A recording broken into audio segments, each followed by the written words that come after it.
uniforme sur les universités. Et c'est justement un des problèmes. Je vais prendre un exemple. Je ne suis pas sûr qu'il soit tout à fait juste de dire que la loi va introduire la privatisation de l'université, entendu au sens où l'un des problèmes, c'est que certains vont pouvoir attirer des financements privés quand d'autres ne pourront pas attirer d'autres financements.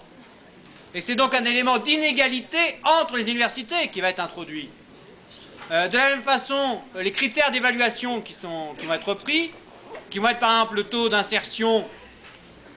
Bon, dans le 4 pages qui a été distribué, on vous a mis un commentaire de la texte d'orientation, document d'orientation de Paris 9 Dauphine, qui est dans le quartier défavorisé, qui doit s'appeler le 16e arrondissement.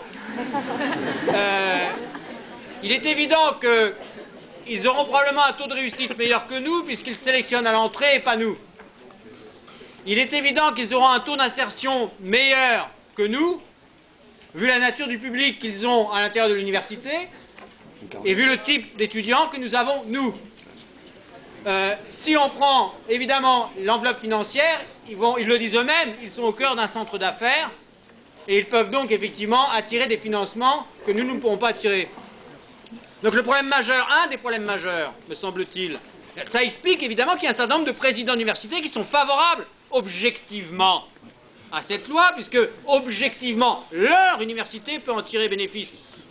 Le problème, c'est qu'on va avoir, au sein de l'université, une mise en concurrence qui va se traduire par des inégalités profondes. Certaines pourront s'en sortir dans cet univers concurrentiel en se calquant sur les grandes écoles, pendant que d'autres seront réduites à la misère du service public. Et c'est cette misère du service public que l'on conteste.